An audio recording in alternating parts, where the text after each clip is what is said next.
Welcome back to She Asked Tools for Practical Hope. I am your host, Anna McBride, and I'm so excited that you're here. Today, I am honored to be joined by Dina Fanai. She has performed with and created work for the Trans-Siberian Orchestra, some music I'm very familiar with. She's appeared on Broadway and collaborated on projects connected to Tina Turner, one of my sheroes, among many others. Her work lives at the intersection of artistry, power, and emotional depth. Beyond the stage, Dina is also the founder of One Vision Music and Power of Music Global, companies dedicated to using music as a force for good, supporting mental health awareness, disability advocacy, and women's empowerment through concerts, recordings, and educational programs around the world. What makes Dina's work especially compelling is that she's not just creating music, she's creating meaning. Through her immersive project, AVALONA, Dina invites listeners into a mystic, healing landscape where music becomes a pathway to self discovery, inner guidance, and reclaiming one's voice. Dina, I'm so excited to explore how your artistry, spirituality, and life experience have woven together into the work you're doing now. Welcome to She Asked. You. I'm so happy to be here. I'm so happy to connect with you. Yeah, me too. Yeah. On this podcast, we like to begin with a story. So I want to invite you to share your origin story, which I don't mean is your resume. I want it to be about your spiritual emergence. So I want maybe share with us about your childhood and early adulthood, how it shaped you as a woman, an artist, and a spiritual being that you are today. So please share with us your story. You. I was born and raised in New York City. And from a very early age, I was very connected to music. I always sang. But my path, my life path at that time, starting at 2 years old, I guess I decided I had a path at 2 years old, I was really connected with dance. So I was a ballet dancer from my whole childhood. And that was where I connected, although music was always a huge part of my expression behind closed doors.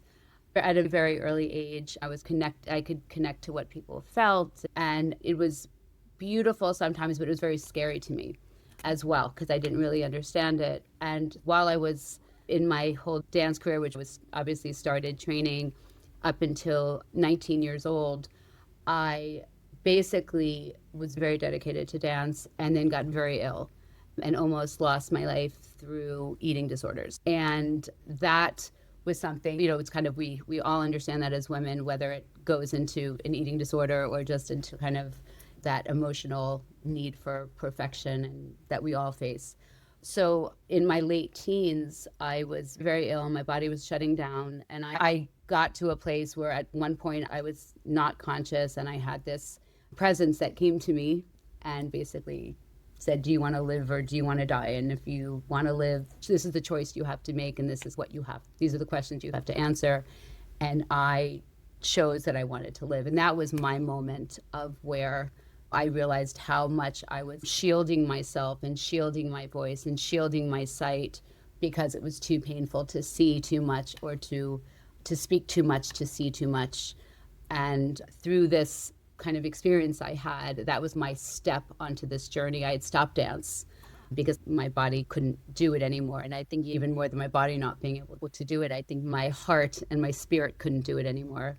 A long story short, because certainly this is a long road, I started using music, started pouring through me, and music was my way back to life. Although I was not a trained musician, I wasn't a trained songwriter, I wasn't a trained piano player, I was a dancer. But I had a keyboard and I just started writing, channeling stories, songs, the whole journey that I had to go through. Music was my way back, which in a nutshell, that's why what AVALONA is. I don't know if you're familiar with the term jukebox musical, but it's when you have songs and you write a story around it. What AVALONA was my journey, my true journey of healing and self-discovery and recovery. These were the songs that were coming through me as I was going through what I needed to face, all of the shadow self, the insecurities, all of the things that were keeping me from stepping into an authentic way of living. Yeah, so music suddenly not only was my path towards healing and self discovery, but I realized that by sharing these stories, which are very universal, everybody has their own details and specifics. And we know that, and I'm sure with the amount of incredible women you speak to, we all have these stories. One is not more special than the other, but seeing that these are universal fears and that we all face, and very specific ones as women. And I knew that if I could share my story and share my story in my unique way, which was happened to be through song, that I would be able to give other people the maybe the courage to share theirs. And we know that when we're honest with our stories, we give each other the permission to be honest with their own, and we can lift each other up. So that's really what Avalona is. That's what the mission, the vision of Avalona is on a superficial level. It's a show, it's music, it's a CD, it's like the meditation series. But truly, Avalona itself was my journey, and a journey that I need to share in this life because that's my momentum of kind of moving forward Wow. process. What a great story. It's one that really resonates with me because I too have a history of eating disorder. It is, you're right, universal and so prevalent in women's lives, as is this shadow side. And we'll talk about that. So thank you so much for sharing that story. So let's jump right into some questions because I really am very curious. You've said in some things that I've read that our greatest gifts lie beneath our deepest wounds. What does that mean, and how did that truth reveal itself in your own life? That truth was revealed through a beautiful mentor woman that Mm, I met. Her name was Reverend Frankie. It was a Sufi church in Morristown, New Jersey. And when I was just starting out and I was writing these songs of healing, we some way got connected. I don't remember exactly how. And she heard my music and she was like, "Would you sing at my church?" And it was the Sufi church. So it was this beautiful, very divinely like spiritual world where there was just this woman that was in charge of this space. And she would have me come out to Morristown, New Jersey, and she would tell me what her sermon was going to be about and what songs I had written that lived in that world. So this one sermon, she told me this is going to be about grief. And she told me that basically she was talking about her mother. And when she had lost her mother, she realized that her mother gave her the greatest gift that she could ever imagine. And it's where she found, and her greatest gift lied beneath her deepest wounds. And I think for me, like that just hit home so hard. And I had already been on my journey of healing, and I was already working with this incredible woman who I'm still very close with. She was my teacher, my mentor. Her name is Mary, and I'm doing a lot of shamanic kind of Native American work. I'm not journeying, not necessarily involving medicine, but very deep spiritual dream work, energy work, meditation around moving, that finding those places within ourselves. And if you even can imagine or feel into those places within our body that hold this darkness, it's really places that we've disassociated with, that we haven't brought our presence or love into. And just if we can go into those places, that mm, is where our greatest gifts are. And that is where we find when we have any kind of physical or emotional pain, it's when we disassociate and we disconnect and we turn away.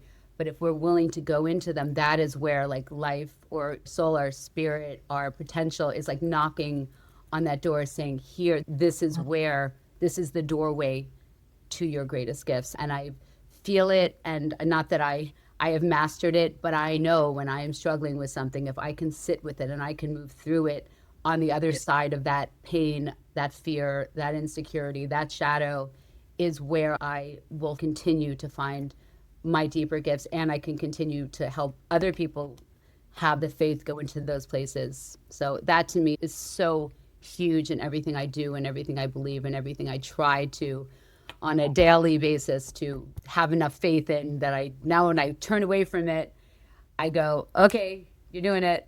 Let's, whether it's not in that moment, it might be later. How can I go into those places because I know it's trying, so there's something behind that.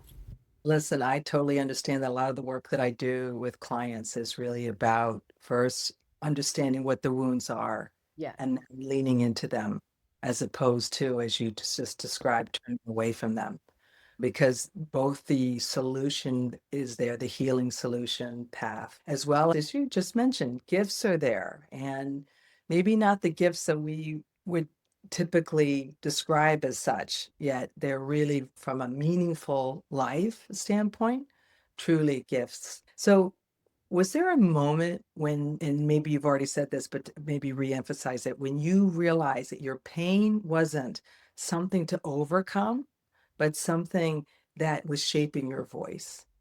I don't think there was one specific moment, Okay. but when I started seeing that I was able to channel, that I was able to channel this pain and this past that I was such heavy, it was such heaviness upon me that I was able to channel my voice into that and music into that. It started to unfold. It wasn't a moment where I was like, I'm not going to dance anymore because it almost killed me. But I just started seeing, oh my God, this is my path. And it was a process of it opening and showing Mhm. itself to me. I like you becoming that version of you. It's a constant thing. It's when I'm not feeling quite aligned or quite connected, it's like I know it's continuing to find that place where I can go and be authentic in that. So it's a constant process. It's not like I gotta know. Yeah, Never. we do. I always know that healing is, it's a circular process. We spiral through healing Spiral. as opposed to just straight line it. Yeah. So when you look back now, what do you understand about your younger self that you couldn't see then? When I look back upon myself, I see I see a child. It's funny that you brought that up because I just recently got sent a picture of myself of when I was like, I think one of the pictures was like when I was one, and one of them was when I was probably like two and a half or three. Wow. I just got sent it by my mother the other day, and I was like, and I was looking at it, and I literally was thinking, and I was like looking at this picture while I was Mhm. thinking of who is that child, and I used to have so much shame around feeling very passionate about things. Like you would stick me in a pool to try to learn how to swim, and I would be purple and I wouldn't get out until I could swim. I had this crazy drive, but it always made me feel, and it was even actually people in my life, they were not my parents, but that would tell me like, oh, they would make me feel guilty about it. Oh, you Oh, would just do anything to get what you want or to do what you want. And it was a place where I just felt so driven and creative. And then it was a place that I turned on myself and thought it was where I was bad and dark. And that was like, oh, and it was a very hard thing to, and I still to this day, still sometimes get presented where I'm like so passionate and moving forward. And then I'm like, oh my God, this is where I'm like bad. This is where I'm dark. This is where I could hurt people with this. And so that question led me into this answer. But I think seeing a picture of that child and looking at her, remembering the passion and the magic and the belief in herself mhm. before it was Yeah, kept away or blocked or right. I can so relate with that, Dina. I hear a very determined spirit was alive in you at a very young age. I had a similar determination. I wanted to become an Olympic swimmer, so I was definitely chasing that against several odds. However, when you have such a passion for something, and then you hear a message that is contrary towards what your dreams are, what your aspirations are, I think it's very difficult for a young person to know what voice they're supposed to be listening to, the authority outside themselves versus that inner voice, which we'll be talking about shortly about how you cultivate that because that's so important. What I also hear is like you speak so powerfully about the courage, right? That it takes not as fearlessness that a lot of us associate it with, but as a willingness to face fear. Mhm. So I want to hear how what that means to you and how has fear shown up in your creative life? Oh my God, we're best friends. I'm, I think fear, I feel like I've experienced fear in so many different ways. Okay. And some of that is the fear of rejection, the fear of success, the fear of failure, the fear of my own self, the fear of my power, the fear of my fragility, the fear of my humanness. I think these are all fears that myself and probably most people experience. But what I started realizing, especially when I was doing the work, when I was doing like a lot of this deep work with Mary, I started seeing how that every once again going back to greatest gifts lie beneath your deepest wounds, I really started seeing that the fear was just not facing it. And I was working with that in dream work. There was once again, I don't want to go too far off the path of talking about the story of Avalona and a lot of the challenges I faced during it, or the story that I was telling about facing your shadow. But there was times that I was internally spiritually terrified and going scared of that darkness and not understanding what is this darkness, and is this darkness bad and evil, or is this just our unconscious and Mm, what that is. But as soon as I was able to face it and go into it, it wasn't.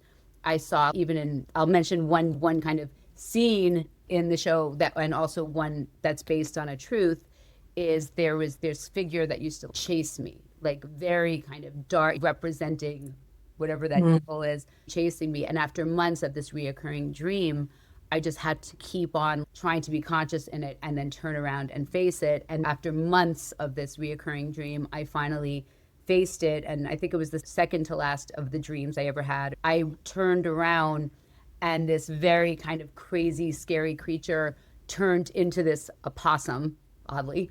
And then it just showed me like your biggest fears are not so scary.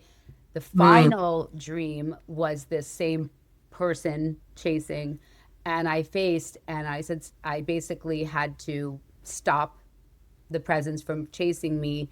And then I just hugged him, and he hugged me back, and he said that's all you needed to do. It was this moment of facing, of really physically facing my fears.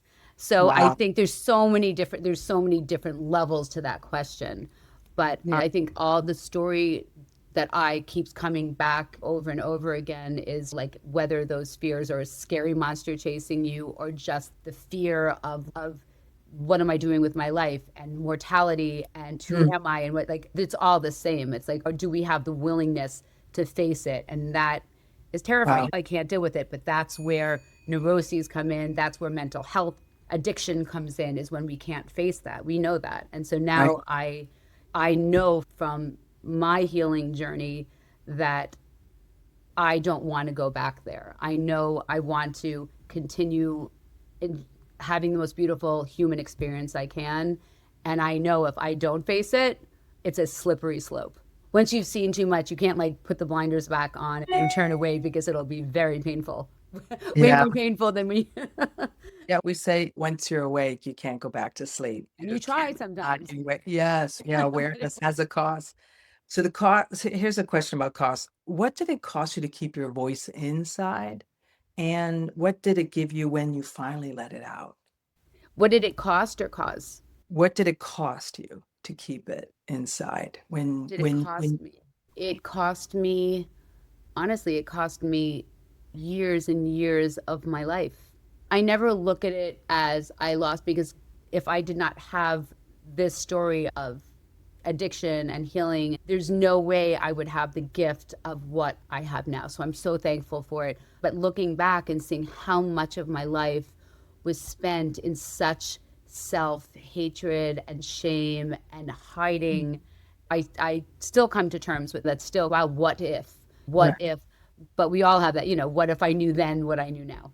sure. So, of course, it almost cost me my life. And I'm so thankful that it didn't, but it shows me how precious it is. and how lucky I am. I get to take that story and take those lessons and take that pain and channel it into something that allows me to have a more beautiful experience in my own life, and then hopefully be able to share it, inspire others, as well as being able to like have deeper connections with people and deeper connections with the work I do, with the earth, and with my relationships. That's beautiful. I do want to say, like many of the listeners that we have may be feeling that they waited too long to begin. So, what would you say to someone who fears it's too late to share their music, their art, or their voice? If you have one day left on this planet, we don't know. We don't know. We have, as I'm sure you have and people listening, I have lost friends at such an early age that were at such an early age. And then I have my voice teacher who recently passed at 103. So can you Uh, imagine being 80 years old and going, what am I going to do for the next 23 years of my life? And so it's taking what you have and taking where you've come from and being able to channel it. And it's like, what have you been hiding? If you are 85 years old and you want to be a professional gymnast, I don't Right. know if that's necessarily the most logical thing, but I think to put time on anything is, Mm. I recently heard this saying where dancing timelessly between wisdom and wonder.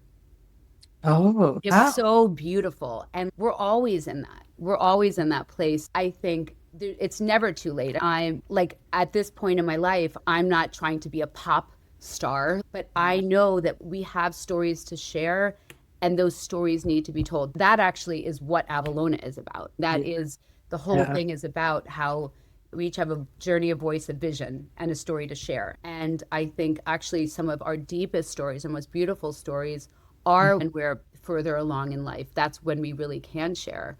And Right. that's when we have something to share and we can inspire others. So I think it is never too late. There was some list, like a Mm. little video of a voice saying this list of people that started like such and such did not write this book till they were 40. This person didn't do their first movie till they were 55. This person didn't write their first screenplay till they were 70. There's not a time limit on love, on Yeah. story, on inspiring, and on connection. Thank you for saying that. I'm so biased about this because I'm now 62 and I just started this last year the podcast, and we're all about sharing stories because I think that's why we're here. If we got anything to share, we definitely have a story that we can all grow through from and get inspired by. God. So thank you for saying that. All right, so let's jump in and talk about Avalona because it feels like an integration of everything you've lived and learned, right? So why don't you tell us, how did Avalona, a musical legend, come into being? So back to what we were discussing as far as when I started channeling these songs. And while I was going through my actual journey, wasn't even speaking a lot. It was hard for me at a certain point in my recovery to even speak. Oddly, I was just writing and writing songs. Avalona really was this story that I experienced that I tried for many years. I was like, how do I know I have to tell this story? I know I need to share this story, but I never knew quite how. I was like, I knew I wanted, it was like, do I want to write a book? I knew that there was all of this music attached to it, but it wasn't like, I wasn't thinking of it as a project. I just knew I Okay. needed to share this music, this story, this journey.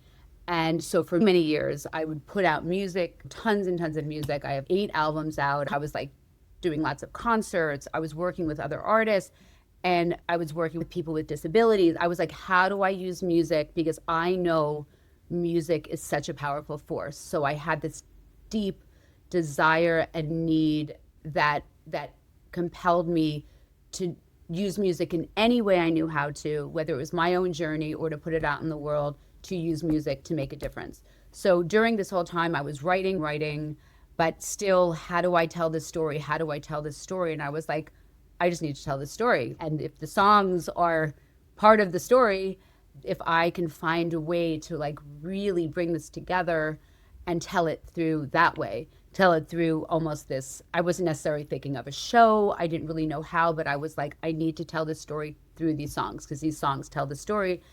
But then I really, for me, storytelling, as you mentioned, is the most powerful way of connection and healing. I Mm. think it's from ancient times. And I was like, if I can tell this story, but in a way that I don't need to get, I'm very open with my story and my eating disorder, but that's not what was important to me. If I get into a deep conversation with someone and I can inspire someone by telling those details, I'm very open with it. But I was like, if I can tell it on a more universal level where I share my story, I share the lessons, I share the choices I had to make and the kind of journey that I had to take on it in a way that others can be inspired to face their own fears, face their own insecurities, face their own shadow, and step into their own potential, then not only am I healing myself in it, but I can give my greatest gift, which is using my own voice to share, to touch others, and to connect with others. So that's what Avalona was, the telling of my story in a universal way through music, and then through many years of doing this, it turned into, there's the meditation series, and it obviously many years of working on the show, and then I wrote an audio book, and because it's so based in truth that it just had all these tentacles where it just needed to keep stretching out. So it's not an actual one thing, but the ultimate core of it is a message, a mission, and like a soul Oh, purpose. so building upon that, I've heard it described maybe in your writings about that it's Avalona is a multimedia experience, music, story, movement, ritual. Why is it important that it is more than a traditional performance? Because I wanted to create an experience, and like I'm talking specifically about in the live show, I feel like in general, when not, there are a lot of different types of theater, and certainly now more and more everybody's going into immersive. But I feel like, especially with the story I was telling, that the only way to really inspire someone to experience their own and put themselves in their own story, on their own path, on their own journey, was to create an environment, a safe environment, to bring them into it as opposed to being a spectator. Not that you can't do that on a proscenium stage, but I felt like if I could Mhm. really find a way to bring them into a world, they would Mhm. feel safe enough to experience it in whatever way they felt safe to experience it. And everyone's going to connect on it, whatever level that they're comfortable. Along those lines, you said Avalona is not a literal retelling of your No. life, but an invitation. So what does that mean, and what are you inviting the seeker into? Actually, can I just say this little bit of poetry that we start with? Sure. Which I feel like before I even started Avalona, it was something that was channeled, and that was something way before the show that I realized what the whole show was about. And this, I think, will answer the question. We each have a journey, a voice, a vision. We are part of something greater, an infinite tapestry. As we each fulfill our destiny, we inspire others to do the same. We find the courage to walk through darkness, giving us the sight and the capacity to hold our own unique light and the strength to shine that light for each other. It is here we rise. May we each experience and remember the truth of who we really are, to fully realize our potential and our magic in connection to Earth. We each have a journey, a voice, a vision. We are legends. The first one is, this legend is just one. So that is what bookends the whole It's show. so beautiful. Did you write that? It was given to, I mean, I Okay. wrote it, I physically wrote it, but something, Wow. and that's why years later I was like, this is how we start the show. This is what the show's Got about. it. So I don't know if Yeah. that answers the So question. you invite them into the experience, they embody it, they can connect with their own, whatever that is that they need to heal. I love that. I And really love that. Yeah. and in the beginning, very close to the beginning of the show, the shaman is kind of behind the lead character, Avalona, and where she's wanting to give up, and she has to make the choice to Basically, she said you have to consciously choose to live, because I think we're here, and then there's at one point where we decide if we not choose to live consciously. I feel like is a little different than consciously choose to live, but we consciously choose Yes. to live?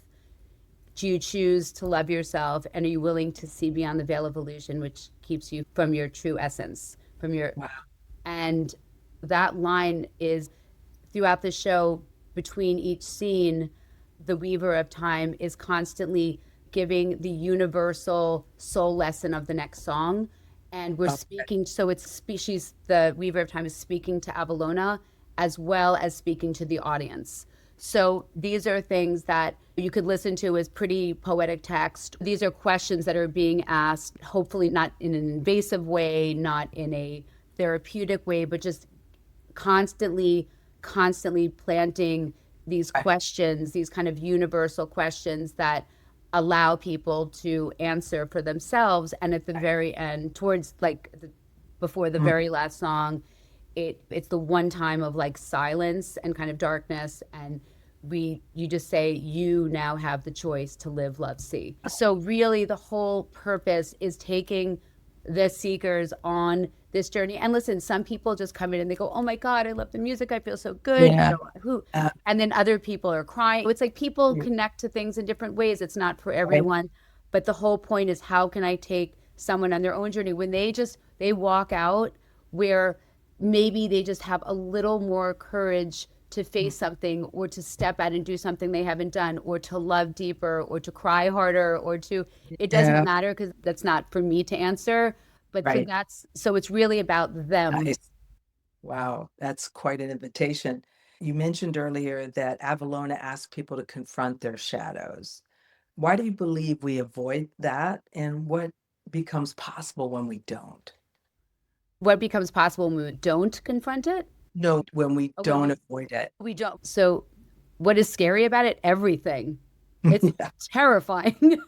It is the ugly stuff in us, but it's not it's ugly when we're not facing it. It's the judgment and darkness in ourselves that we project out into the world.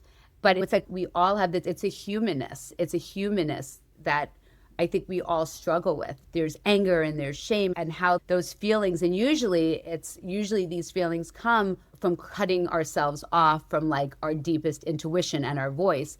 That's where Right. the anger comes in. It's like anytime I've had to face this, it's like the anger that I've had in myself, I would project outwards. The shame I had in myself, the project. That is my puppy. I apologize. It's these are the more that we have to protect ourselves, and usually we have to protect ourselves when we're not being authentic, because Mm. I don't even know why I thought about this right now, but I did. There's I'm going to segue off to another little path story. But I spoke to a organic farmer once, and he was talking about, if you're talking about like a farm and vegetables with pesticides on them, not Right. only are the pesticides dangerous, the pesticides are, because the soil wasn't fertile and the soil wasn't healthy, the plant, the organism isn't strong enough to protect itself. So the actual organism isn't even healthy, and it needs the protection and the poison to cover up, to Wow. protect the unhealthy, non-healthy core of an immune system of that. I've never even made this analogy before, Wow. but how interesting that the anger, the poison, is the protection of where we can't fully be integrated and authentic. Yeah, yeah. What I hear in that, Dina, is that we all have these vulnerable parts of ourselves, right? From wounds from our experience. And I think that what I hear you saying is that when we don't lean into them, when we don't face them, those may be our shadows, depending on how deeply we've pushed them down into our subconscious, right? Or unconscious. That when we don't look at that stuff, we are leaning on these protectors to keep us safe, because our bodies, our nervous systems at least, are designed to keep us safe. And it can look like anger, and it can look like this false sense of an ego, right? And whatever that looks like, right? It's not authentic, as you said. And I think that's the invitation to face the shadow, those parts of us that are very vulnerable, and do the healing work so that we can lay down those protectors or at least talk to them and saying, thank you, I've got it from here. Yeah, it's really quite interesting. Say, I saw this video recently. I'll text it to you. It was this image of this woman. It was animated. It was of this woman facing her shadow, and it was this very dark, like Mm, skeleton, like monster. And she just looked at it, and she walked over and she held it. Oh my God, I'm gonna get choked up. And it just slowly turned into this her child. It was, wow. and it just was, it turned into a, like her baby, her holding her, like Yeah. her inner child. And I feel like that's our shadow is only as big as we resist it. Yeah. Or as scary as It's we scary, absolutely. It's so interesting. I read you mentioned that how you were surprised how deeply Avalona or this whole program resonates with teens and Gen Zs. So what do you think they're Very. responding to? I think the live performance, especially in the beginning, Avalona, you first see her as a child, as like a 10, 12-year-old child, and she's connected with the horse, which the horse represents our instinctual right to truth and freedom that we suppress, that the shadow suppresses as we grow. And you see these kind of voices that, like, as the shadow walks in, you just hear, you're not good enough, you need to be better. All of these, like, very common internal voices that we have, and certainly that children coming of age, teenagers, young adults, are feeling like this social pressure. And then you see her as an adult, like where these small voices and whispers turn into this, like this Mm, spiral, like of shame and just voices like attacking. And I think that so resonates with how we, so like how we clearly can watch somebody being tormented by these internal voices. And I had children, like I had, there were like 6 year olds and 8 year olds that oddly connected to it, but a lot of teens and young mm, adults that they were like, oh my God, I felt so alone. I didn't know other people felt like that. I didn't know other, and I'm like, oh my God, everybody feels like that. And I think just putting something so clearly in front of them, going, especially at that time in their life where they're yeah. trying to fit in and you're trying to fit Mm, in with society, and you're also just in a place where you're coming out of this time when you did believe in yourself, you did believe in magic, you did see through the veil of illusion that we have to yeah. block a little bit as we get older and protect ourselves until we have to find it again. But so I Yeah. think it really resonated, going, oh my God. And this is seeing how deeply we hurt ourselves, and how by hurting ourselves we hurt each other, and how deeply when we see how when we heal we help each other. So I think seeing it physically, you're seeing a child and an adult, like the how that kind of shame and that kind of pressure we put on ourselves. So I think that's a big thing, as well as seeing these archetypes that I think they connected with. A lot of kids in Gen Z live in the gaming world and video games, so when they see these kind of beautiful archetypes, they can see how they can role play in these worlds, and they're able to see different aspects of themselves in not a, let's say, therapy setting. Yeah. Wow. That's great. It's so good because I think about to see art functioning as a doorway, right? As a doorway into conversations and conversations around mental health and identity. How do you see that happening within the work that you're doing? I think this whole story, the arc of Avalona, is really about coming to terms with your own identity. And I think that is just evident in the story and evident in the way that we allow others to experience it. The message kind of permeates through the whole arc of the story and the show. Wow, it's great. Like the conversations that can come out of just watching the performance already has so many layers that can lead towards other conversations and how these obstacles or these challenges show up in the individual's lives. Mhm. That's a great vehicle. I think so many women, or even when we're talking about young adults, they're so much able to see themselves in settings that are as you said, both futuristic or animated or different archetypes that they're so non-linear in their thinking, which is such a gift. It's such a gift because I don't know exactly when it happened, but it certainly happened for a lot of the adults my age that you become very linear, very flat line in terms of how you see the world functioning. There's a black and white as opposed to multiple dimensional experiences. So I can understand. I just think that's a great way to talk about that, particularly when we're talking about topics like mental health and even identity, which is such a huge topic in that generation. It's great. It's And great. really, what is obviously there's so many, yeah, there's so much of a conversation around like identity. What is that? And regardless of what your beliefs are in anything, certainly there's so much around self identity. But identity is about finding that authenticity within yourself, regardless of definition of anything. But it's that identity starts with your relationship to yourself. There's so much attention put to like how the world sees us, like regardless to have that find that space where we can find that authentic connection with ourselves, then choose what we want to do with it. And how I know for me, most of my life was had nothing to do with my connection with myself. It had to do with how everybody saw me, how I wanted to be seen, and would have done anything to protect it. I agree with you. I think what's interesting, since we're talking about this, the teenagers or the Gen Mhm. Zs, is that they're, as a generation, far more capable of really voicing this struggle that they're having Yes.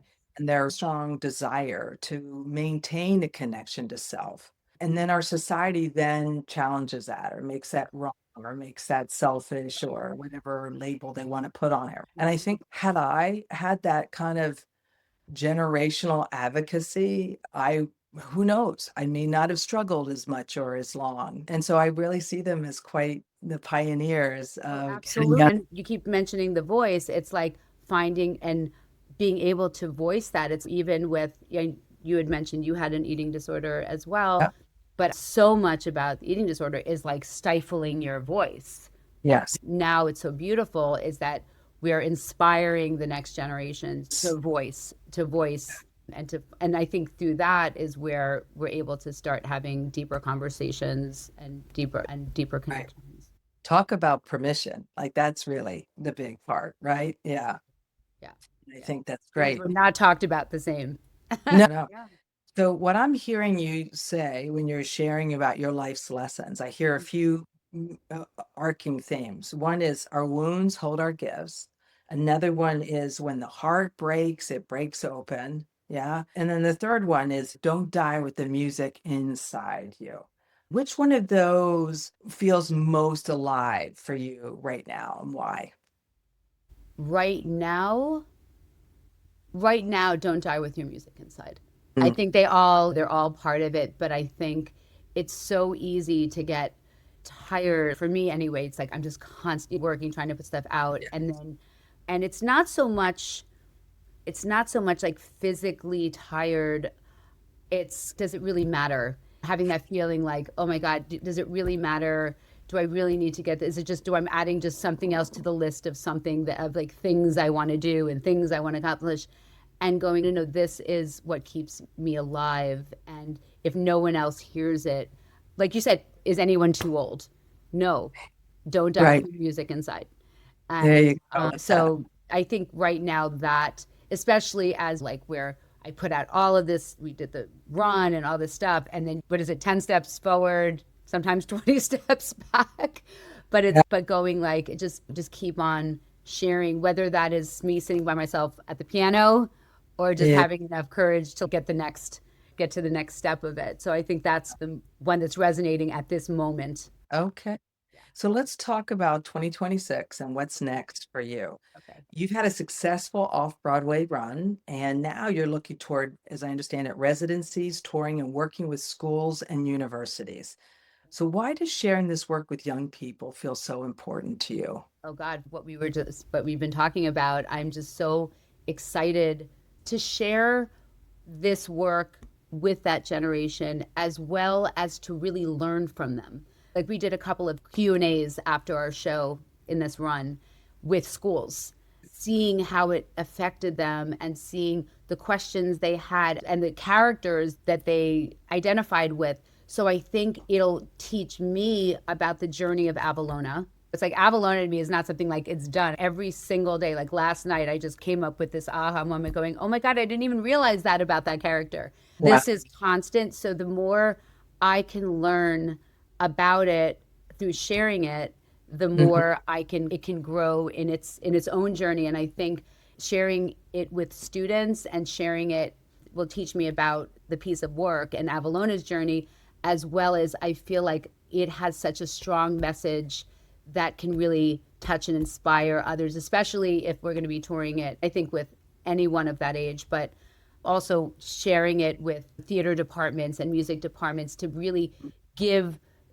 people in that giving students in a career that is very confusing now that music is not worth anything as far as you can't sell it, and still giving kids that are artists that have so much passion about sharing their art but not knowing how to do it. Not that I have the answer, but showing students in like non-traditional ways how in your unique voice you have something to say, and all bets are off as far as the right way to release something and the way things are done and the way things work, because no one knows how that is anymore. So I think giving Yeah. students kind of the courage to tell their stories in their own unique ways is a really important message, as opposed to learn this and then join an orchestra. Learn, Yeah. it's not, that is not the answer anymore.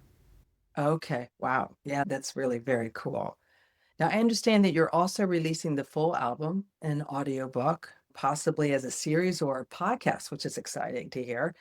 What excites you about expanding Avalona into new formats? Oh, I'm just so excited about the audiobook. It's narrated, so it goes very in depth of detail in a much more fantastical way, but it is all based in truth. So I think, especially now with the way people experience content, it's not, it's like a lot of things are just people experience it online, on in gaming. And I feel like because the kind of story and the message is so clear, the way that its genres are very fluid. So whether it is the audiobook or the show or the meditation series, I feel like this is a way to going back to creating a world, which I'm so excited about, where I'm working with this incredible visual artist that is helping us create a 2.5 hour long film associated with the audiobook. So I think I'm so excited. Obviously, I think in a business sense, I think you have to find ways of leveraging these different assets to gather audience. So that I think is a smart thing. But for me, I get so excited to explore these different mediums and these different genres to tell the same story and to share the same message. That's very cool. I can't wait for the game, Avalona the I'm game. Wow. so excited about that. And I feel like that's not like right here, although It, with my team, we've already started to explore what that would look like. But, right. these are the things that like down the road, I think right now it's the show, the audiobook, the meditation series and the cast. I think those are the assets that are already created, Right. but that's something I'm super excited about when the time is right. Yeah. Oh, Yeah. you're going to really connect with the younger generations that way. Maybe some of us older ones that love that. Absolutely. And using gaming, because I think what's also happened, especially since the pandemic, it's like so much of this generation started using gaming and going online for isolation Yeah. and finding a way creating a world Mhm. where we inspire connection, not Yeah. isolation, that there's a place, even physically, where you can come and be part of something, inspiring connection through a game like this, through the gaming aspect of it, even if it's not necessarily a like video game. Wow. Incredible. Now, you mentioned about reconnecting with horses, even the horse character in the show. Feels symbolic. So, what is that calling forward in you, the horse? When I was young, when I was still dancing, I think I started going when I was about 7 or 8. I would be in these dance workshops, but I was always very connected to horses, even though I grew up in New York City, so I was always wanted to go have a pony ride or go see the horses or visit the horses. So I would spend 2 weeks every summer and I'd go work with horses on a farm. It was a horseback riding like camp, because you weren't allowed to be a ballet dancer and ride horses because it was like the wrong muscles. Okay. I started exploring, and that's also where I had my first experience where I saw spirit ghost of a horse. Wow. And that actually, that specific Okay. experience is what the character is. It's I see. over the last couple of years, I've been really wanting to connect to horses again, especially as I'm exploring this character and my truth in it. Because I wasn't doing healing work with them when I was little, it was just a connection I had. But the healing that horses can inspire, just because from what I know and like intuitively and what I've seen, it's when you're working with horses, they're like a mirror helping you find that authentic self. And I think that is something that no matter how far I've come on my journey, I am always dodging. Well, And so I don't know, I just have this deep need to start mm, working with horses again. And actually on Thursday, I'm working with this amazing man and his horses on Thursday for the first time after exploring them for yay. a year. Good for you. Yeah. That's awesome. That's awesome. So here's a final question. Okay. If someone listening feels disconnected from their voice, creatively, spiritually, or emotionally, Mhm. what is one gentle place where they can begin to reconnect? I think in the silence, I Mm. think for me, what I've noticed is as soon as I start losing my voice, if I stop and center and connect and listen, sorry, speaking of voice, Rumi wants to be heard. Rumi wants to be heard. I think there was a mailman outside. I apologize. I think so much about your voice is being able to hear your voice. Mm. And I think, like for me, the time that I ever, like the strongest I ever heard my voice is when I took myself on a silent retreat. Okay. And whether that doesn't mean you have to go into a silent retreat, but I think stopping and sitting, and sometimes meditation is a scary word for people that haven't meditated because they're like, I can't stop my. But I think finding, and it might not necessarily be meditation, maybe it's walking, but giving yourself the space to hear your voice, I Mm. think is the most important thing. And that might be through putting music on and dancing, it might be through just taking a journal out. But I feel like it's finding a safe space where you can hear your voice Okay. is Okay. probably what I would suggest. When everybody has their own way, so I wouldn't. Yeah, but connecting with that voice in whatever way that is. And I think it's interesting that you said through the silence Through because the silence. there's so much noise in our city, right? I live in New York City also, in our city, Sure. in our heads, in our In our heads, that's the worst. society, Even right? louder than New York City. Right. Yeah, sure. So learning how to get to that stillness or silence so that we can actually hear the quiet, gentle voice versus the loud, right, Mhm. fearful voice. Oh, that's great. I really love that. So that's great guidance. So I want to thank you again, Dina Fanai, for joining us on the She Asked podcast. If our listeners want to get a hold of you or learn more about Avalona, how would you direct them to do that? I would say go to Avalona Music. So it's like on Instagram at Avalona Music, AVALONA Music. Or you could go to, for the show, it's avalonaimmersive.com. For Okay. more of the music, avalonamusic.com. But there's lots of ways. And we'll be doing an immersive concert, not the full show, but immersive concert at the Lincoln Center Atrium on February 21st. So that's our next thing. And please Yay. come and Well, see. please provide us with that information. We'll make I sure we will. put it in the notes so that people can Thank get you. the Thank you. information. I can't wait to hear more about that. So thanks again, Dina, for joining us on She Asked, the podcast where healing meets practical hope. I've been the host, Anna McBride, and until soon, as we always say, be well. Goodbye, Anna. Thank you.